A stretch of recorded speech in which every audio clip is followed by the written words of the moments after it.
And good evening. I'm Sam Brock in for Gadi Schwartz tonight. An Israeli airstrike on a refugee camp in Gaza has killed many people. How many is unclear, and completely wiped out part of the Jabalia neighborhood where that camp is located.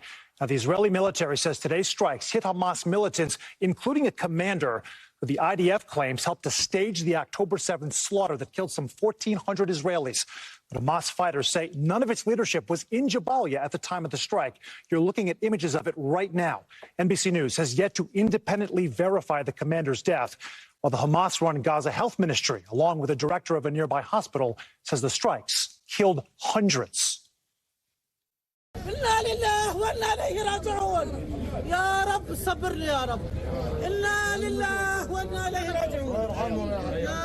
The woman there saying, "To God we belong and shall return. God, give me patience." The Jabalia refugee camp is said to be the largest on the Gaza Strip, and it sits just north of Gaza City. Palestinians have taken refuge there since the 40s, when Israel was formed.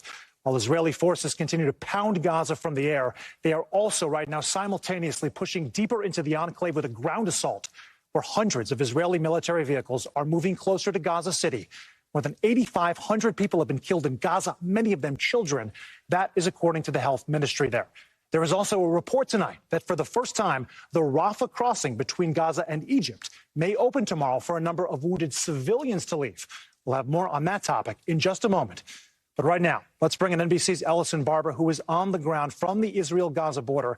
Ellison, I know you've been witnessing a lot of activity there in recent minutes and hours. What can you tell us about this strike at the Jabalia refugee camp and this Hamas target?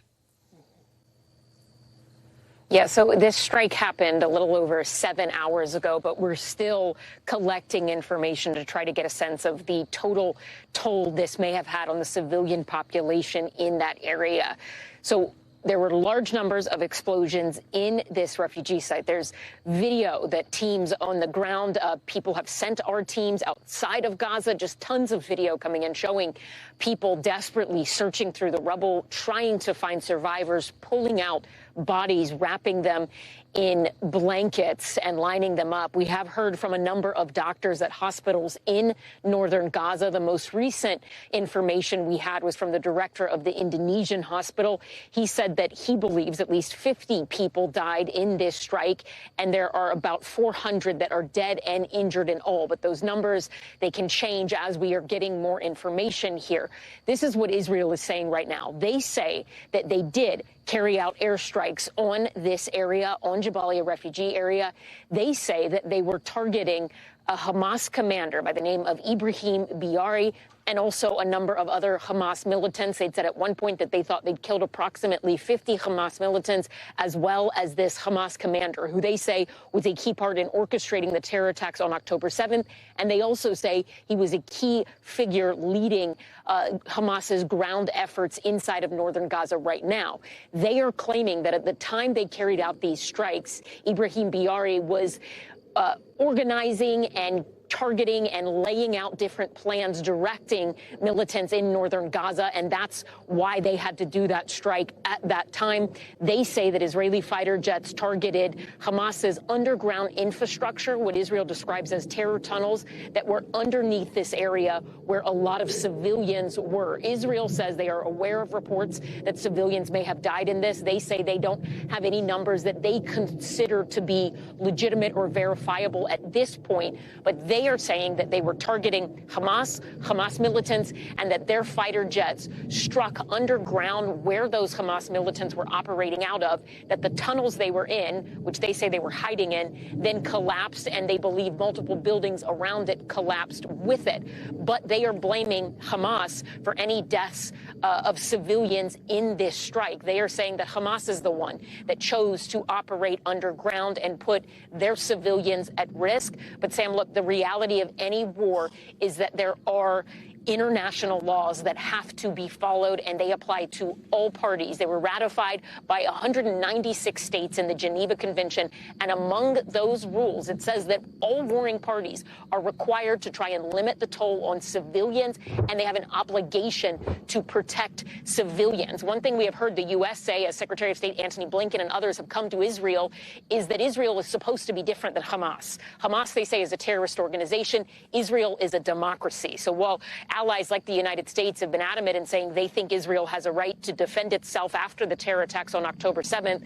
They also, in at least the U.S.'s view, from what we have heard them say, have an even bigger obligation to follow international laws of war. The question tonight is, are they doing that? Was there more that they could have done to try and limit the toll on civilians? And when IDF commanders have been asked that in interviews since this took place, they aren't giving a clear answer other than saying two things. One, they say Hamas is responsible for its people. Hamas shouldn't be operating where civilians are, and that they have told civilians to flee south. But the reality is, Sam, it's incredibly difficult for so many people to find safety in Gaza. And we hear from so many Gazans time and time again, they feel like nowhere is safe inside of Gaza. Sam?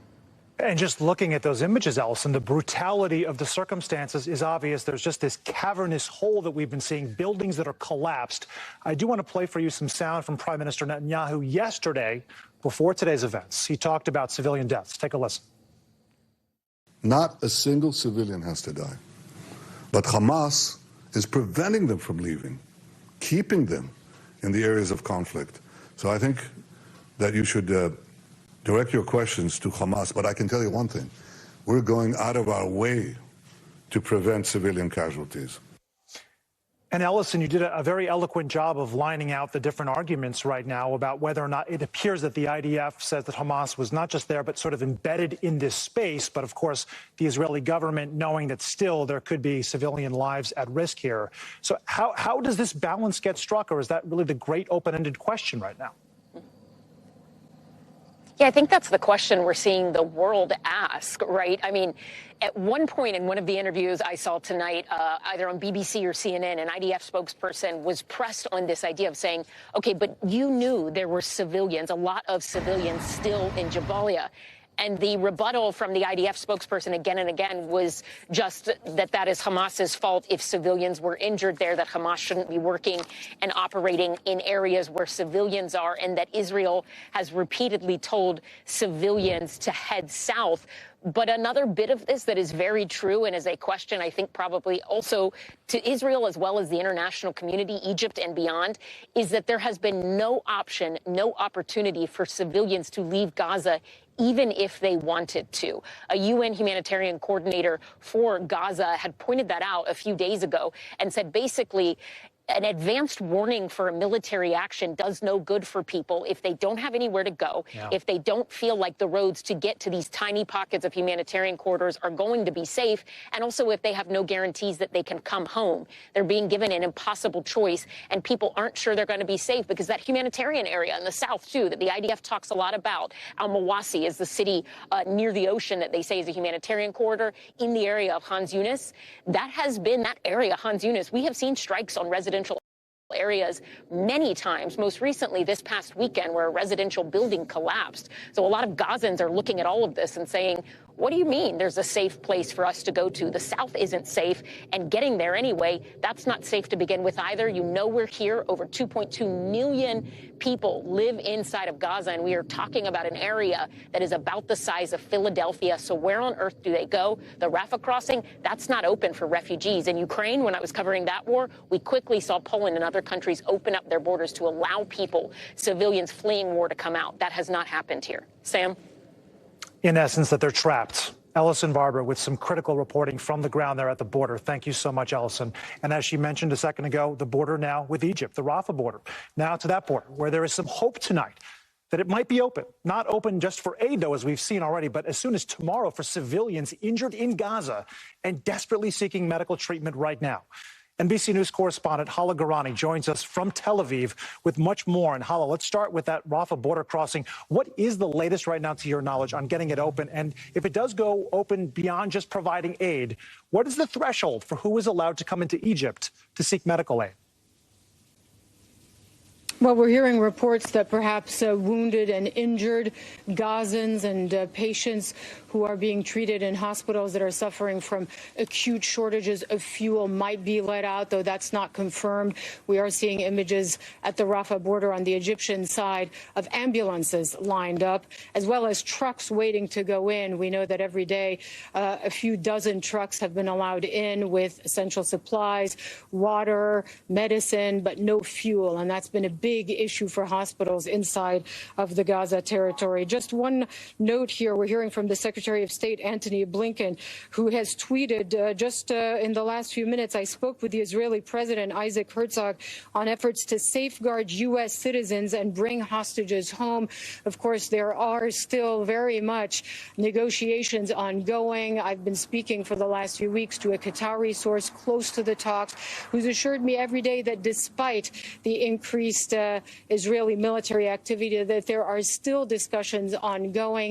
And in fact, Hamas, the Qassam Brigade spokesperson, has said that there is the intention on their end to release some foreign, therefore not Israeli, foreign, perhaps dual national hostages in Gaza. And so there is that expectation and that hope as well. So with all of these different strands of information, of announcements coming from different sources, there is hope that in the next few days that there could be some sort of effort to either transfer injured people outside of Gaza, to allow dual nationals outside of Gaza on the Egyptian side, and perhaps even to see a hostage release. But this is all, of course, against the backdrop of absolutely devastating civilian death and infrastructure destruction that Ellison was describing there, especially what we saw tonight with the Jabalia refugee camp. Egypt, of course, controls the Rafah crossing. It has a very complicated relationship with Hamas. Hamas,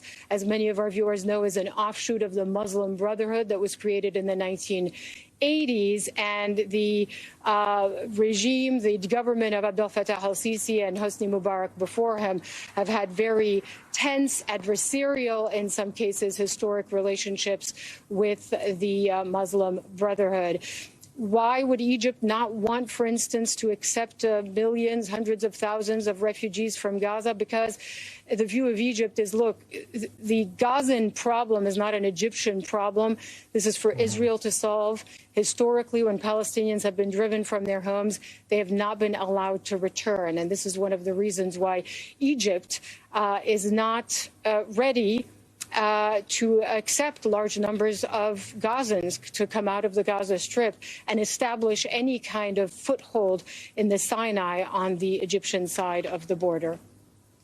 Hala, you provided some amazing historical perspective there. I'm wondering, present day now, can you give us more of sort of the big picture? Talk about Egypt as an intermediary in all these kinds of situations. How has the Egyptian government, for example, been involved with the humanitarian situation in Gaza right now?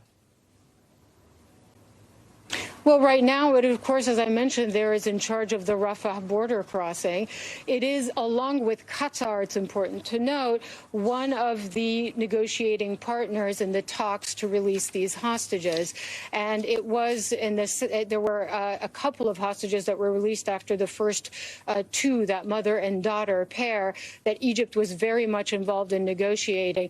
But again, it has a very close security relationship with Israel. It has a peace deal that was signed in the 70s with Israel. It has kept that Rafah border crossing sealed when it has wanted it to be sealed. So present day, it does have some leverage over that border, but it has not been ready and willing to allow a large flow of people, for instance, to come out. Of course, on the Gazan side of the border, then you also have the issue with Hamas, in some cases, perhaps not making it as easy as they could for people to cross, to reach the border and to cross it eventually as well, Sam. So it's a very complicated sort of puzzle there to put together with competing interests and influences.